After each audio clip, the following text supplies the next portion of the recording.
recorded, so, No, it says it recording in progress. right. Oh, it's but- okay. Okay, It's okay. Never mind. You can record. Okay. All right. Thank you, Lori. Thank you, Janet. Okay. This is a true story. The name of it is My Father's Christmas Eve, 1951, the Bronx. It was around 7:30 p.m. on Christmas Eve, and we were all very excited about Christmas. I was 9 years old, the eldest of 4 children. My sisters were younger than me, and they were all in bed already, and they were very excited about the next day.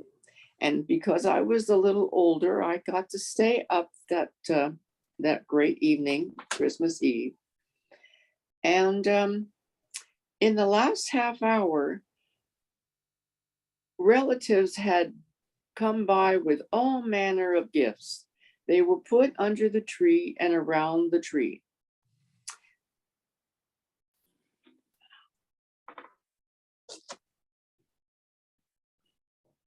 My mother was pacing the room. Where is he? She was referring to my father. He left this morning with over $400 worth of money for the gifts for his children, and he's not back yet. He left with Murphy. Where are they? Well, I heard a scratching on the door, and I knew that it was my dad coming home. He was trying to find the lock on the door. Well, I knew what this meant. He was coming home and he was very looped. My mother opened the door, and there he was, almost horizontal. Somehow he managed to get into his favorite chair across from the tree. The lights glowed, but he was brighter.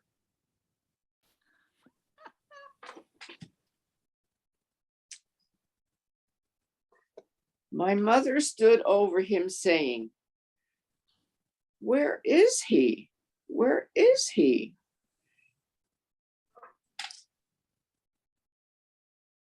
Somehow my mother got my father to stand up. She went through his pockets and through his favorite chair and came up with a little spare change. Turning to me, she said, "Bernard, go to the store quickly and get some coloring books and crayons for your sisters." So I went very quickly and got them and came right back. And when I got back to the apartment, my mother was continuing with, "Where is he?"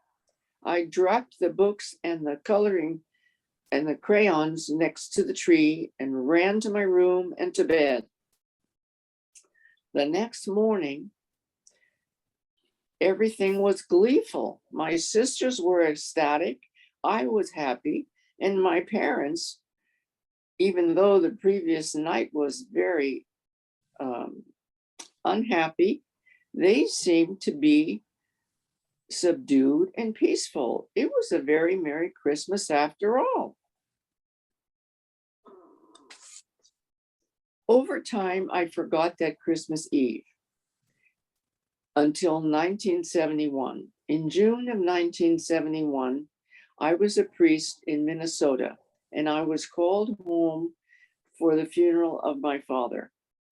After the funeral, my mother asked me to go through my father's pockets and see if there were any papers or money. So I did just that, and I found just one letter. It was from the St. Charles Children's Home and the Sisters of Mercy, and it was dated Christmas Eve, 1951, December 26th. So I will read the letter. "Dear Mr. Campbell," the letter began, All the sisters and the children were thrilled by your and Mr. Murphy's wonderful presence with us on Christmas Eve. Mr. Murphy, dressed as Santa, and you as an Irish leprechaun, entertained us thoroughly. And the gifts for each of the children were so great a blessing. The sisters and I hope you and Santa found the bottle of scotch we left in your car to warm both of you. I folded the letter and put it in my pocket, and I laughed and cried for a long time. Over the years, I never forgot that Christmas Eve 1951, and I knew why my father was glowing. He was glowing. Oh, Thank you. Janet, that was beautiful. Thank you. I didn't learn it as well as I should have, but you got the idea. your mother didn't know he was so generous to No. the orphanage. I think that the part that says that they were subdued and peaceful the next morning must mean he must have told his wife. Do you think? And he drank up his present. Yes, he did. Did you have a different name when you were a child? Were you called something else besides Janet? Did I hear that? No, No, okay, I misheard then. but sometimes now I go by Jan with some people. Okay. When your mother kept asking, where is he? Where is he? Was she talking about Nathan? Oh, no. I'm sorry, I probably didn't get that straight. No, I forgot to say his name. His name was Bernard also. The father was also Bernard, and the son was Bernard also. I probably got that mixed up for you. And what was the dog's name? No, there was no dog. Oh dear, oh dear, oh dear. No Okay. Well, dog. I must not have So- enunciated. So who was with your dad? It wasn't my dad. It was the boy's dad. Was with Bernard's dad, who was also called Bernard. And Bernard's mother was the one that was saying, "Where is he? Where is he?" I'm sorry if I Your didn't make mother it clear. and Bernard's mother were with you. No, I wasn't in the story at all. I don't know how I got that in there, but I was not in the story at all. This is a Okay. story from Bernard Campbell about his father Bernard, and he was also named Bernard. And his mother was saying, "Where is he?" And she was referring to her husband, Bernard. Okay. It's a good story, Janet, Thank you. I should perfect it. with an unexpected ending. Yeah, Yes, very Thank you. nice. thank you. Very nice. Thank you. Great for this season. Yes. Yes. Wow.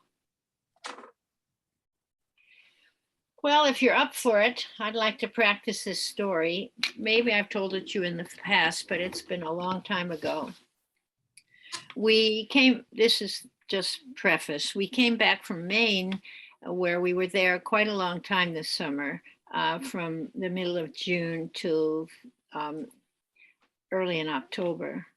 And then when we came home, we had to go to Florida because my sister-in-law with her Parkinson's getting worse, and she had had a small stroke, and it became evident that we had to put her house on the market.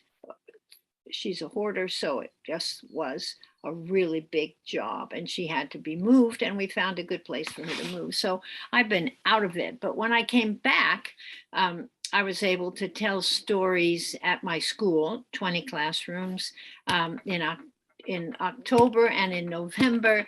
And now I'm going to tell stories next week. And the 4th and 5th grade are studying Native American. So that's why I'm going to tell you a Native American story. Okay. And I wonder if in your life experience, you know about loons. Do you know about loons? Okay, all right, all right. I'm going to tell you a story about how the loon got his necklace. Okay, all right. So They're called. the story is called The Loon's Necklace, and I'm not going to look at it. Loons have a special call. Yes, that's right. The call. You've heard the call, Rhoda, of Yeah. the loon. Yeah. Okay. Where we live in Maine, we live by Saltwater River. Loons are most known to be in lakes, but there's this loon couple that hangs out on this part of the Saltwater River where we live. So this story called The Loon's Necklace, which is from Western Canada, British Columbia. On the shores of the Nicola River was a Native American village, and there lived an old blind man named Nicola, named Calora. Calora called himself a medicine man, but he did not practice being a medicine man. He enjoyed sitting outside his hut with his face in the sun, just resting. And he was unable to support himself and his wife. And his wife would upbraid him. She would say, listen, there are other blind men who can support their wives and themselves by polishing beads, weaving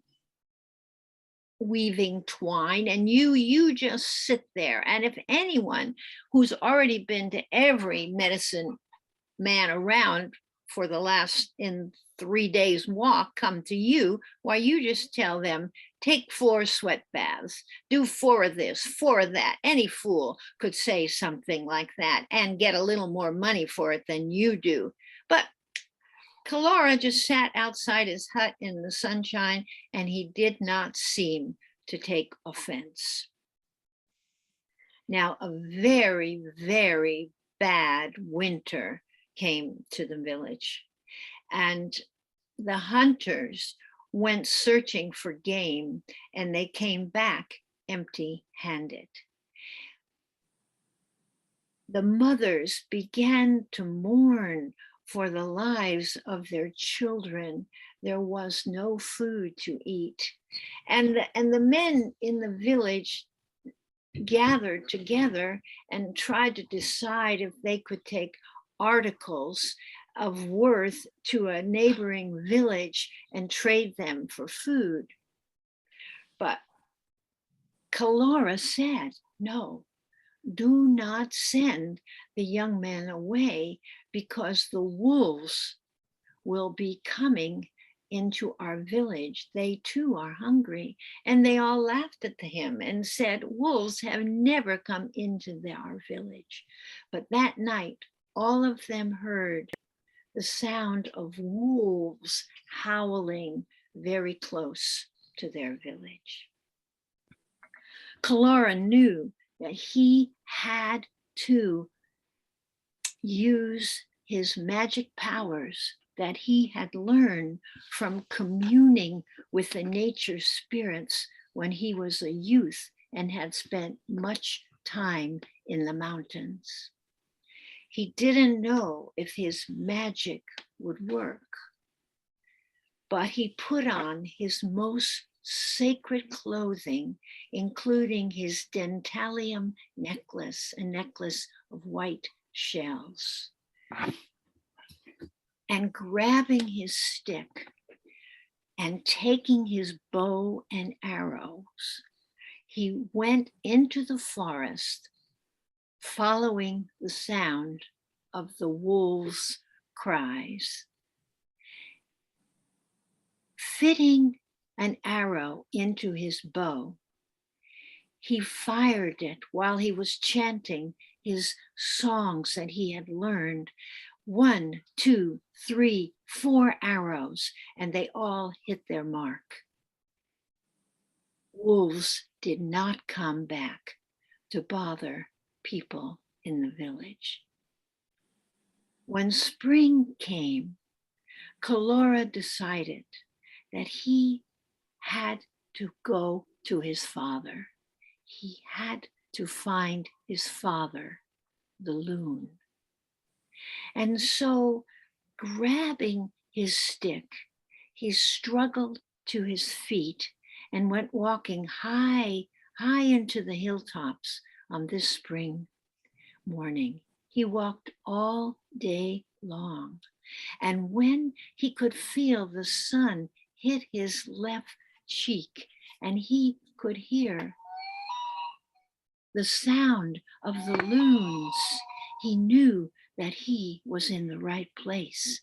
And he walked to the edge of that lake and he called out, my father, I need your help.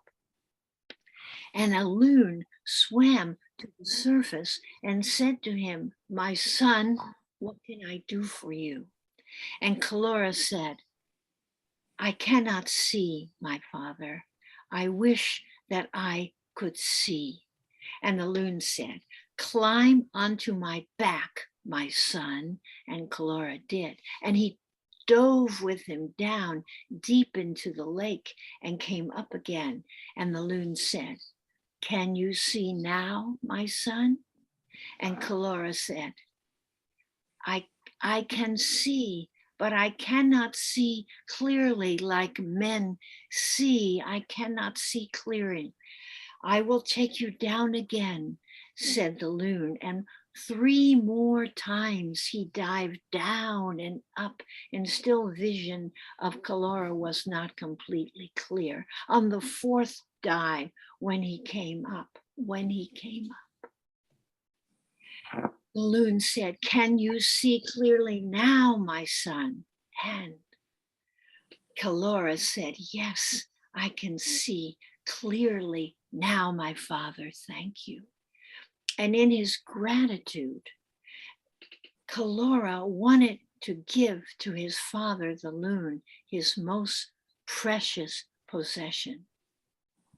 So he tore off his dentalium white shell necklace and he threw it into the water, and it landed around the neck of the loon, which is, they say, that is how loons have these white spots. And a few of the shells broke off and colored these parts on his back.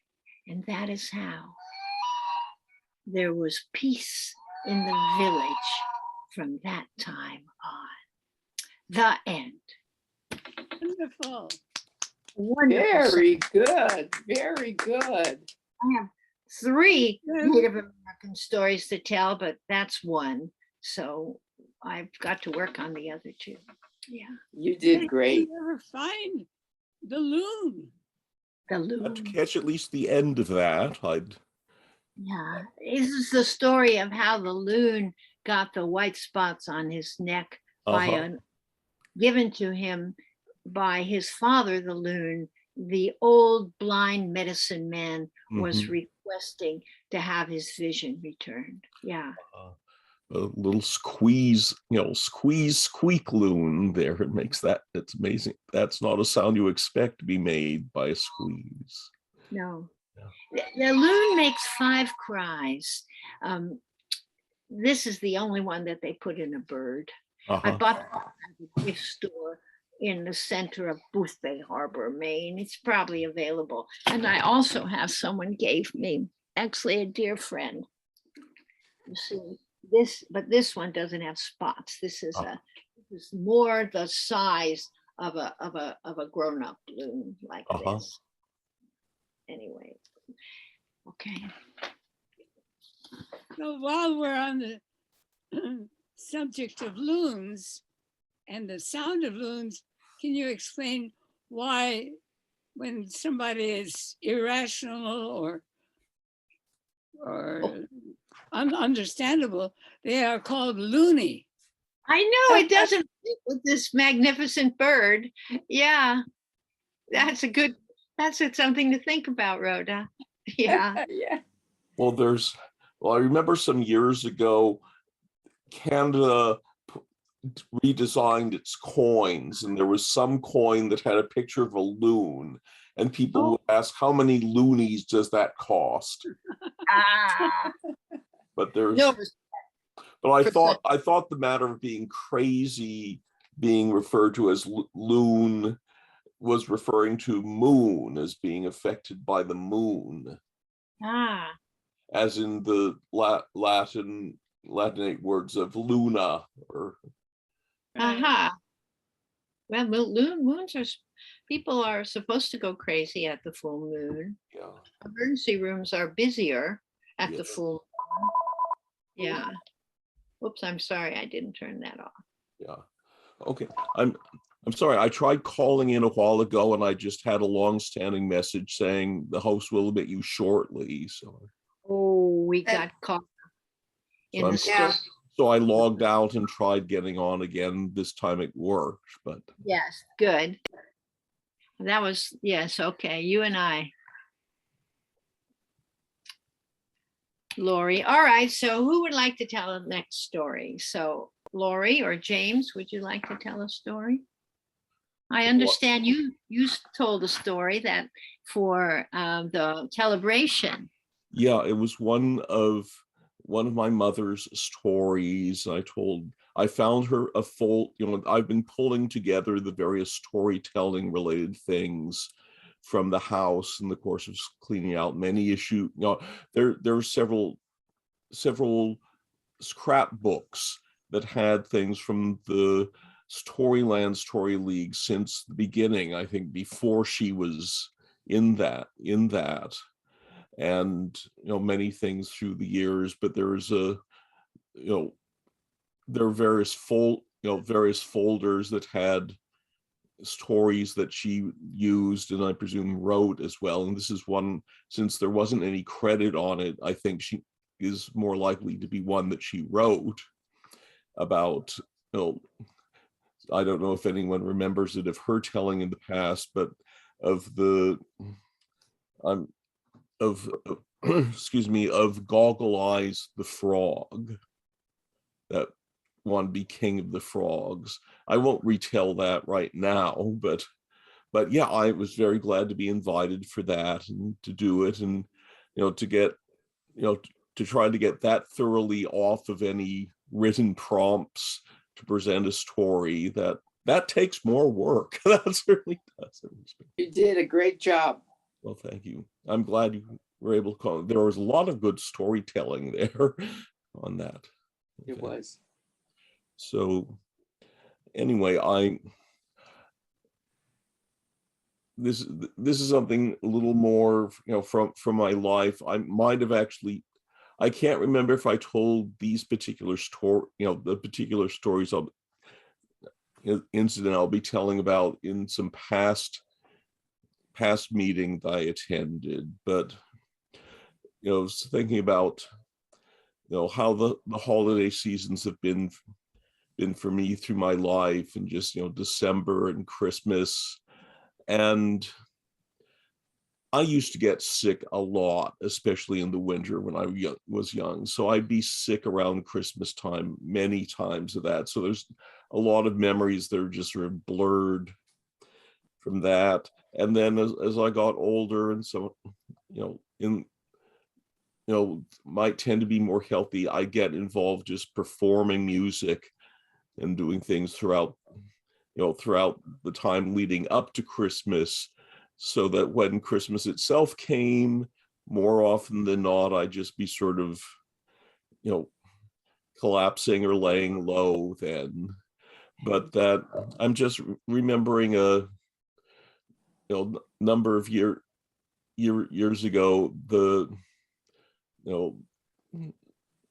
when I first, early on in the last 35 years or so of being involved with my wife, my now wife Deneen, we were half of a caroling quartet, and singing other things with a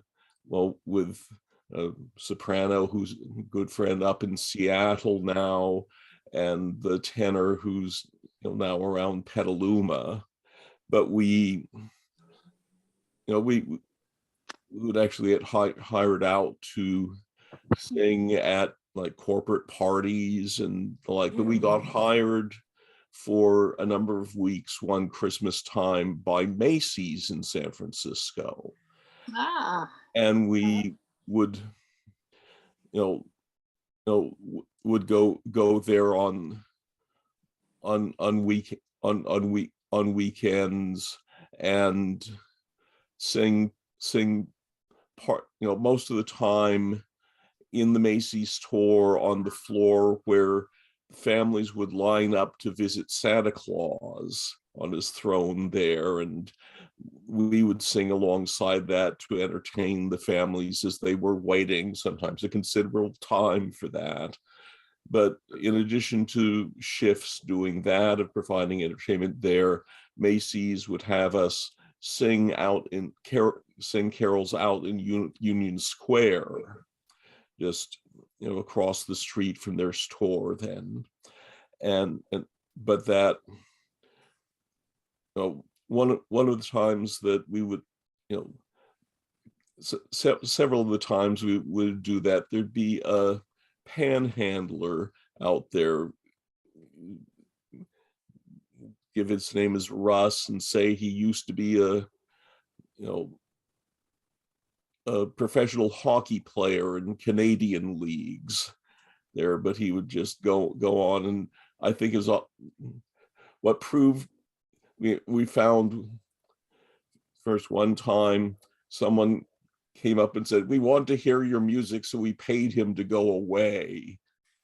oh, And then some other times, it turned out that happened again, that people would have paid Russ just to go away so the music could they could enjoy the music uninterrupted. So we felt that was sort of an endorsement.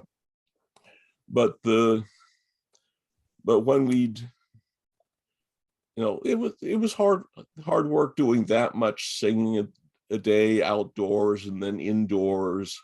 And when we'd have a break from the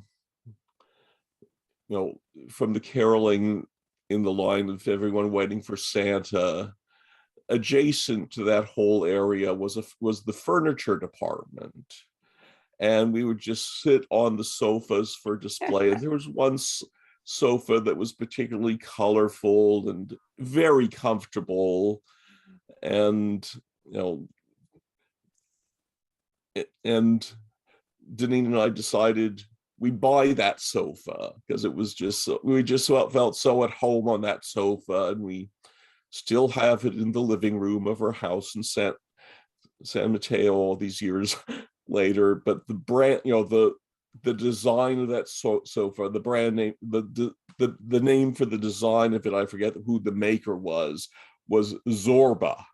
Was the name of it. So we've just always referred to the sofa as Zorba to this day. So that's sort of the story of our Christmas sofa. that's great. Very good. Thank you.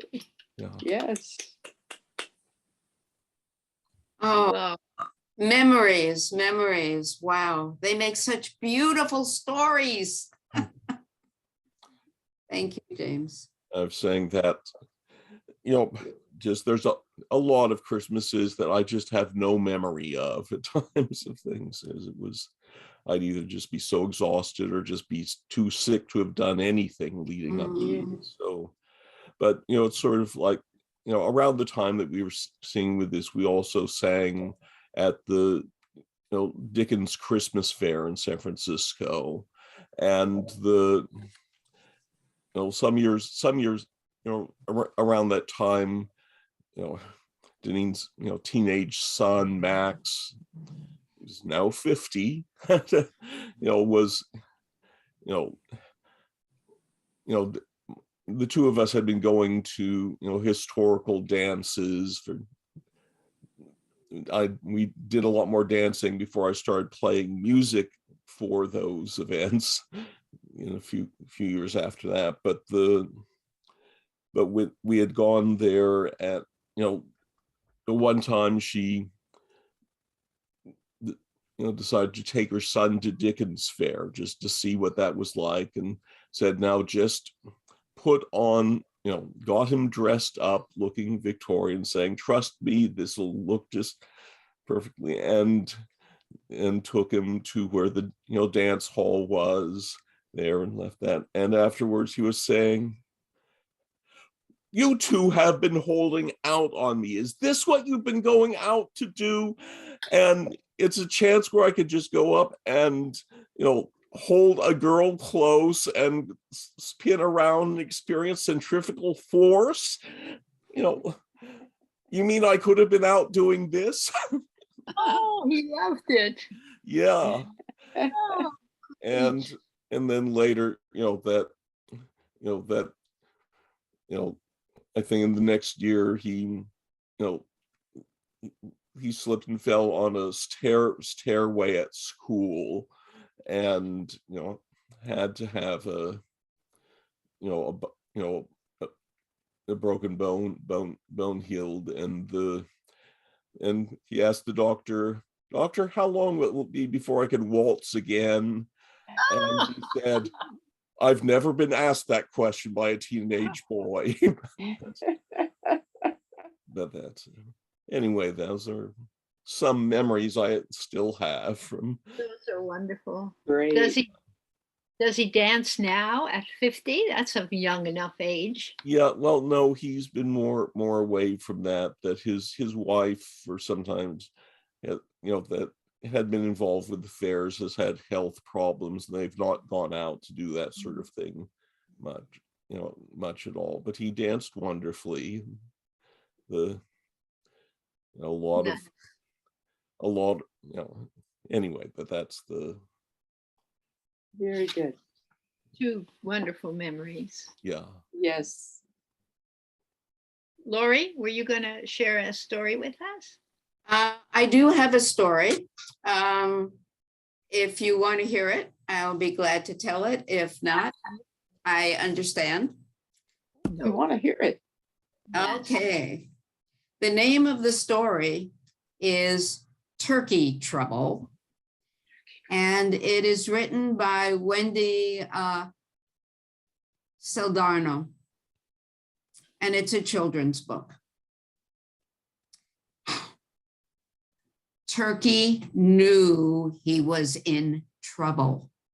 I mean, it was holiday season, and what is the main dish on the table during holidays? Turkey. Turkey had to do something. And he thought, and then he saw a horse. Idea. Turkey knew where Farmer Jake kept all the junk they wanted to throw away in a big pile. And Turkey ran over and he went through all the stuff he could see, and he dressed himself up, sort of looking like a horse, went in with the horses and stayed there. And then all of a sudden, Cow came around, and Cow looked and said, "Why? Stop horsing around, Turkey." And Turkey looked at Cow and said, "How did you know it was me?" And Cow said, "Look how big the horses are. Look how short you are. You're too short." Oh, thought Turkey, I need to find a new disguise. And he looked at Cow, and he ran back to the pile of junk and found other things. And he dressed up looking pretty good as a cow. And he went off to be with the cows and walked around. And all of a sudden he heard, Holy cow, Turkey. What are you doing there? What are you dressed like? And Turkey looked at Cow and said, how did you know it was me? You're too skinny. Oh, thought Turkey. I've got to find a new disguise. Oh. And he looked at Pig and he thought, okay, I think I can find the disguise in the pile that I'll look like a pig. And he ran to the pile and he put on all this stuff. He did kind of look like a pig. And he went off into the mud with the pigs and he rolled around and it actually felt pretty good until Sheep came along, and Sheep looked at him and said, stop being a ham, Turkey. And Turkey said, how did you know it was me? And you're much too clean. Look at the pigs. Look at you. You're too clean. Oh, said Turkey, I need a new disguise. Looked at Sheep, went back to the pile, put on stuff that he looked like a sheep, sort of, and went back to be with the sheep. And Rooster came by, and Rooster looked, something wasn't right. And bad idea, Turkey, bad idea. How did you know it was me? Look at your color, Turkey. Look at the color of the sheep. Doesn't work. Oh, what am I going to do? Thought Turkey. And he looked at Rooster and he thought, I could dress up like Rooster. That would be easy. We look awful alike. Oh, almost exactly alike. And then Turkey got a little frightened. And he thought, wait,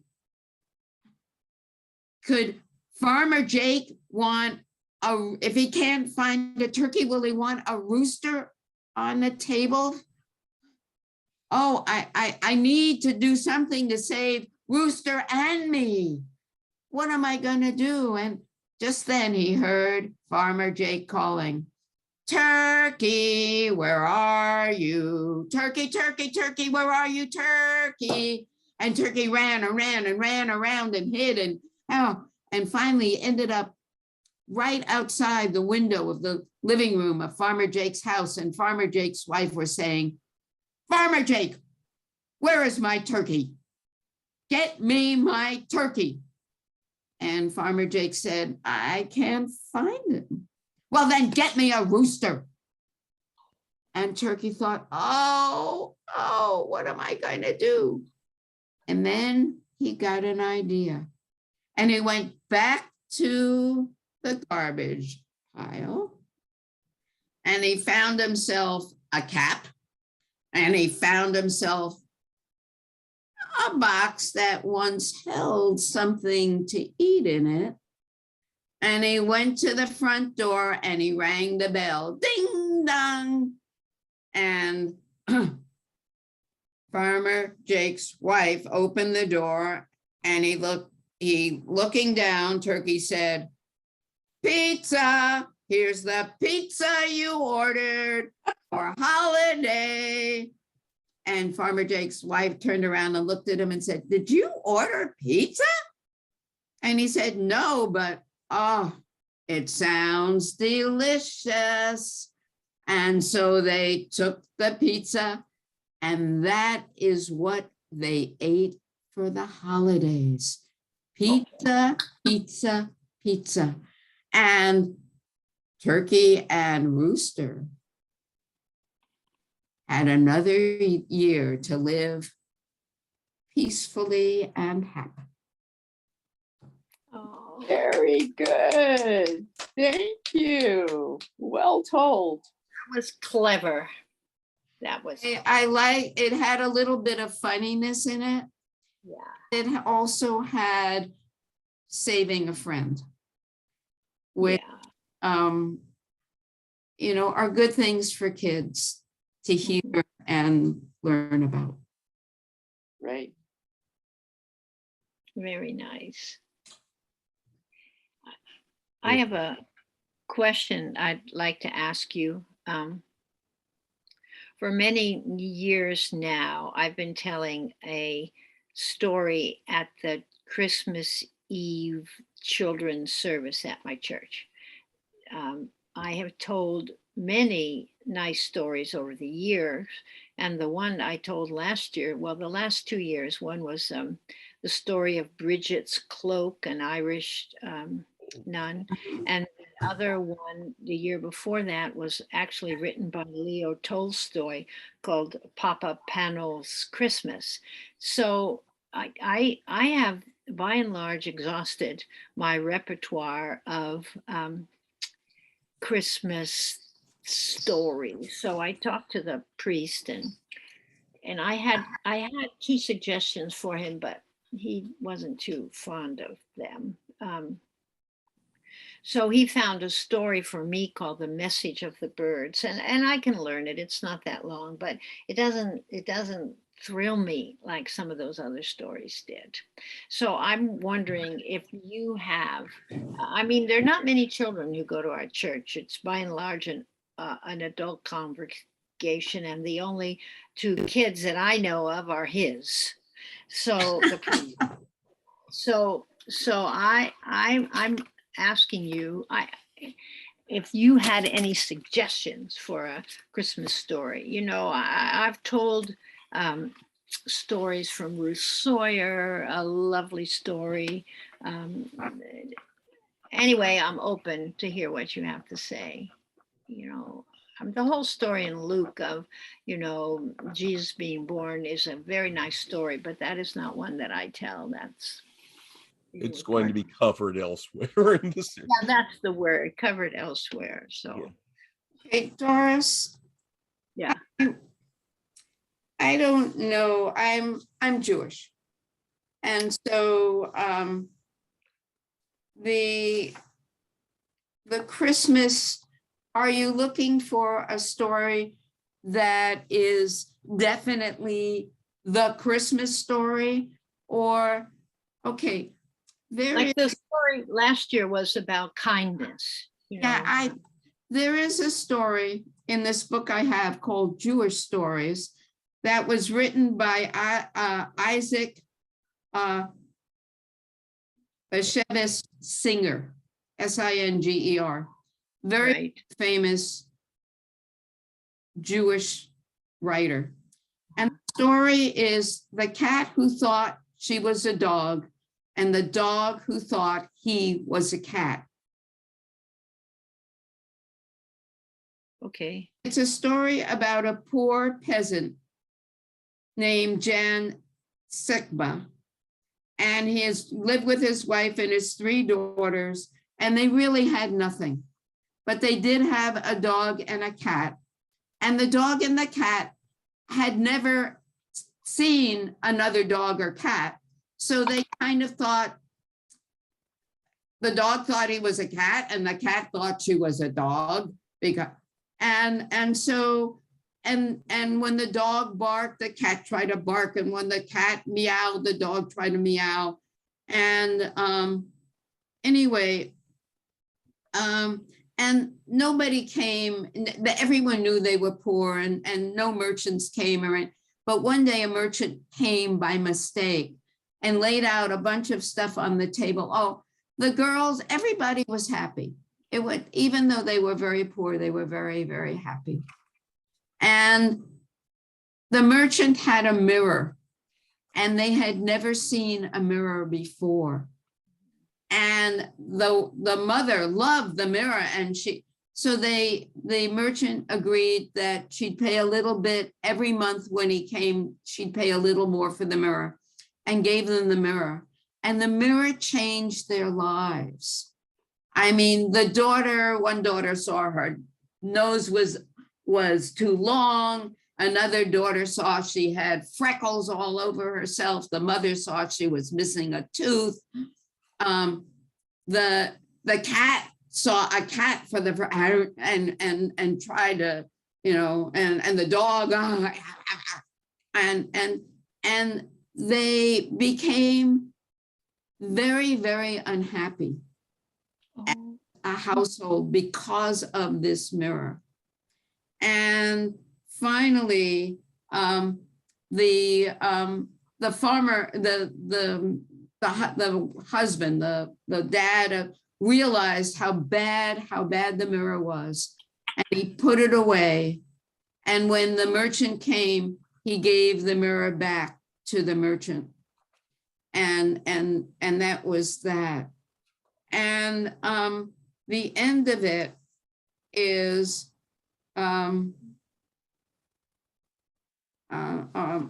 end of it is that a rabbi, and it could be a priest, let me put on my other glasses, heard about the mirror and what it had done. And the dog and the cat went back to the way they were before, and the girls didn't they actually found good marriages. And the village rabbi or the priest came back, and what he said was, a glass mirror shows only the skin of the body. The real image of a person is in his willingness to help himself and his family, and as far as possible, all those he comes in contact with. This kind of mirror reveals the very soul of a person. well, that's nice. I Okay, Um, thank you. And yeah. the book is called Jewish Stories. It's called Jewish Stories, and it is chosen by, here, Adele, can you see that? I see Jewish Stories. Yeah. Yeah, and underneath here is the collector. This story, if you look up Isaac Singer, Right. Okay. I will. and the cat who thought she was a dog and the dog who thought he was a cat. But Okay. I really thought that for the holiday season, I mean, we do so much about, the gifts we have to buy and the clothes we have to wear, and what's really important. What is really the message of Thank you. season? Thank you, Lori. You might also consider there a story. I think I told it here, at last year, which was The Poor Count's Christmas. And it's by Frank Stockton, who's probably best known for the story The Lady and the Tiger. But this is the poor, as in not a prince, not an earl, but a count. The poor count's Christmas, and how a giant and a fairy helped the count and his wife celebrate Christmas. Okay. Christmas with the children of their town. Oh, I remember. Yeah.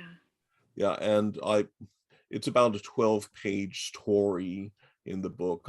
I condensed it a good deal from that, but I think that would have a message of kindness and helping others. It's a good story. Okay.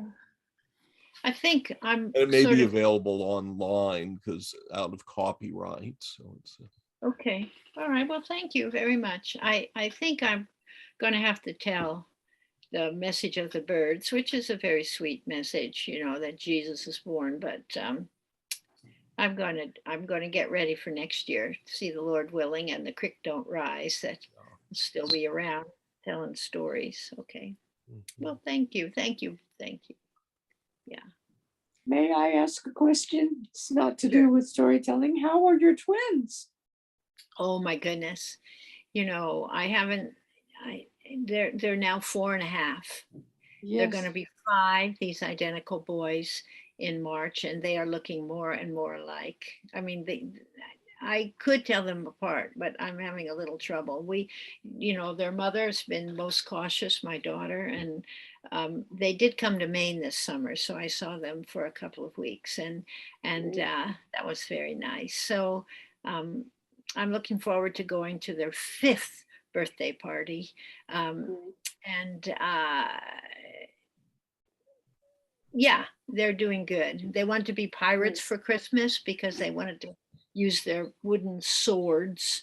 They are in a Spanish immersion preschool, so sometimes my daughter hears them talking to each other in Spanish. Her Spanish is good enough to kind of know a little bit of what they're saying. So they're nice boys. They And are just using the Spanish, so mother might not know what they're up to. That's right. So Marshall and Bennett are their names. And when Kirsten, my daughter, asked them what they liked best about being in Maine, because we have a little cottage where guests stay and we have a little house where we stay. And Bennett said, "Oh, I like running down in the path in the morning to see Grandma." I think he calls me Granny. So that really talked about warming my heart. Yeah. Great. Thanks. Great. Thank you, Jennifer. And how old is your granddaughter? She is, She is 11 and my grandson is 9. wow. They grow up so fast. They surely do. And Rhoda, your grandkids, your son in his musician career is pursuing. Yeah.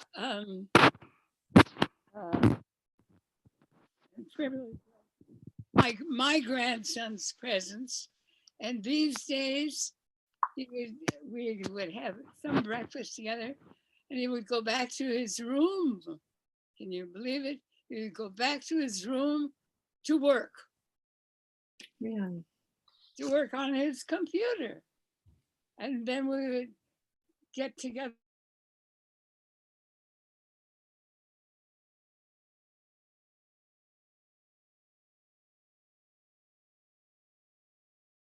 And then he would go down to the office. I forget the name of his work, but and he would, so he could lounge around here at home to do his work. But so everything was quiet. I could do what I wanted, and there he was. But about once a week, he would dress up in the pretty much full regalia of going down to Montgomery Street. But even there was no tie, but there was a button-down shirt and irregular pants, no suit, no black suit. That's how it is today. Tall.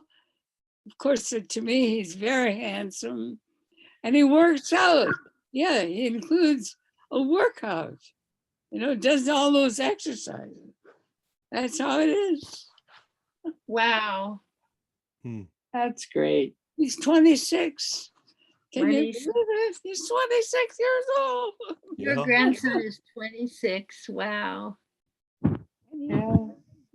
Conversationalist. Yeah. So I think he will do well. We're all very proud of our grandchildren, no matter what. So I'm just in the ranks and proud of him, what he's doing. It's great. Very good. Very good. And he lives in the city here. Huh? He lives here in San Francisco. No. No. He went back to New York. He came out in the early part of December, and my son and daughter-in-law came out in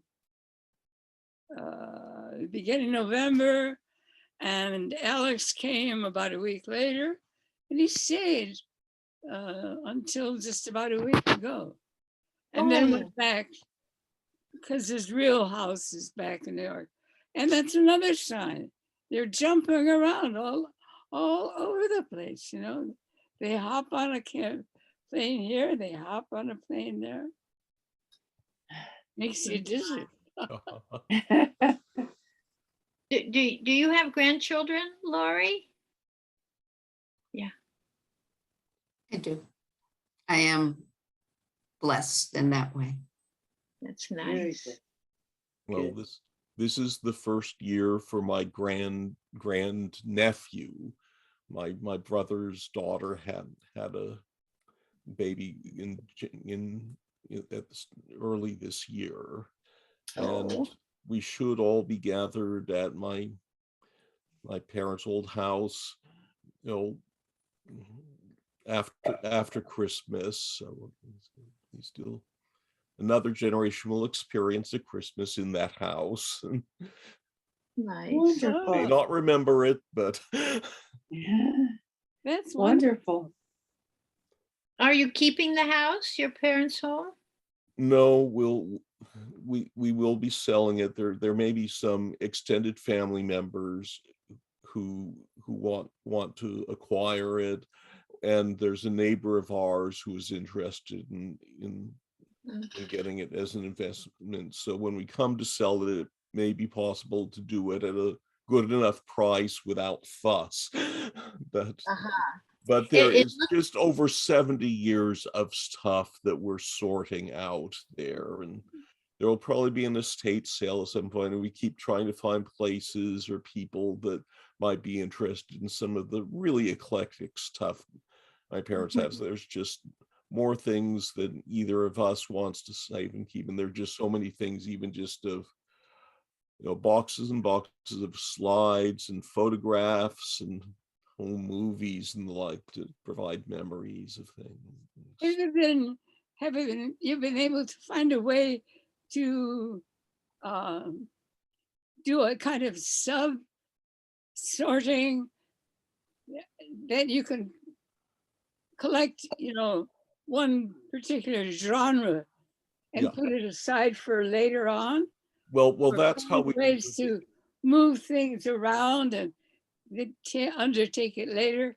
Oh yeah, well, the real challenge is that there is so much stuff that has just been thrown together in boxes of all, you know, stuff of all type, and the boxes badly stacked on each other and things, because I think, but you know, just over the years there's been a lot of stuff and a lot around, but as they were declining more, we just have to say, you know, change things in the house very quickly, and things would just get stacked on top of other things.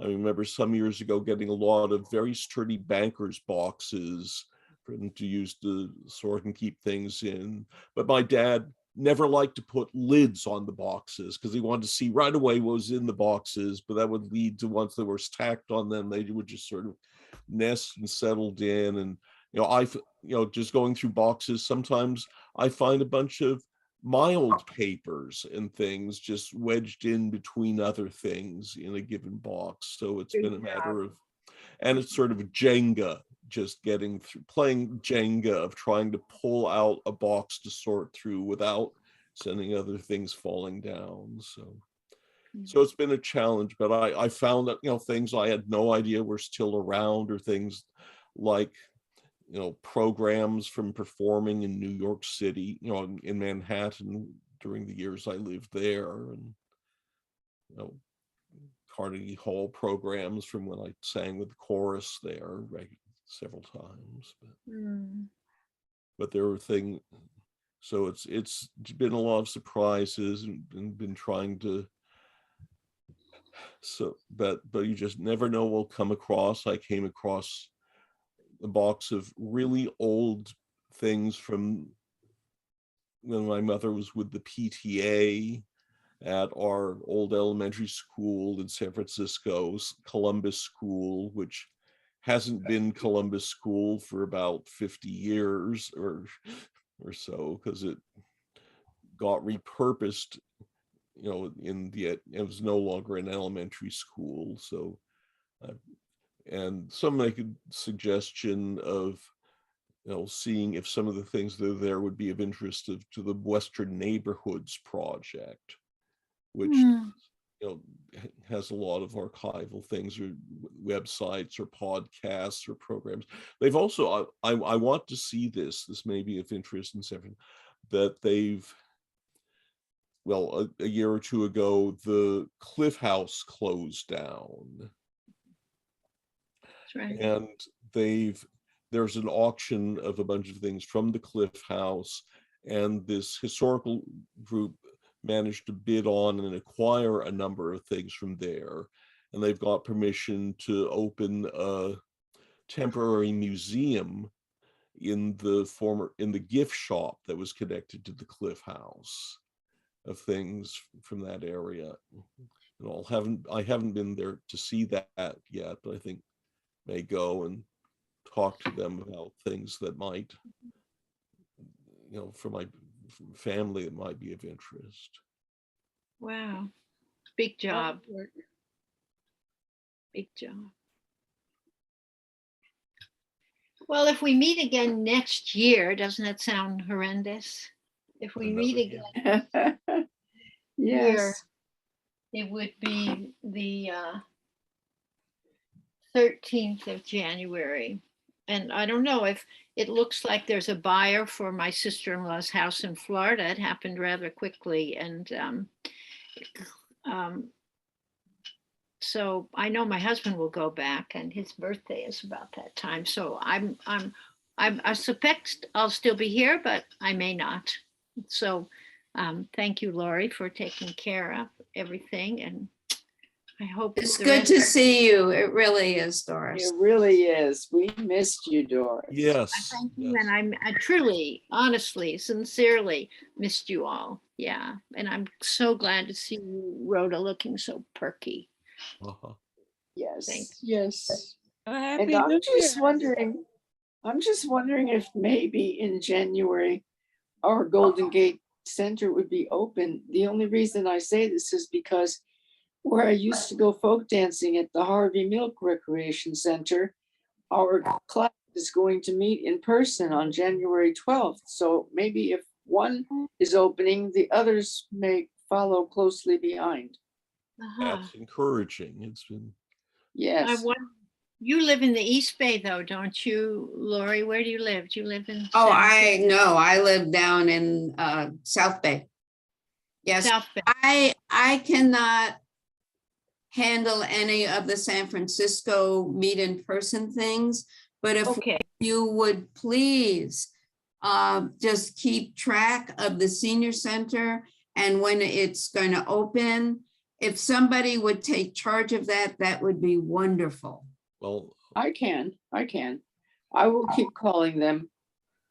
I can do that. And then you have the email list, right? Yes. yes. I have the email list for the San Francisco storytellers, but I don't Yeah. have Miriam's or yours but if you give me your, I do have your email because you sent us the Right. right. So I have yours. I don't have Miriam's or anyone else that had been Marion's, attending. yeah, okay. Marion's is the Delta Word Weaver. Okay, hold on. a probably second. everybody is on the email that you sent, Lori. Yes, Marion is on the email I sent also. Okay, Thank you, Doris. okay. Okay, I'll try and do that and send out an email Thank whenever. you, I'm Janet, sure. that would be wonderful. And I Sure. don't know if we could, like at my church, we have either in person or Zoom going on at the same time. So So I think it would be good if we can continue that once Zooming.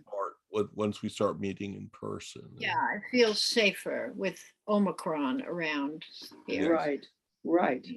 Delta being bad. Okay, well, thank you. Thank you all. And Okay, well, let's stop the recording.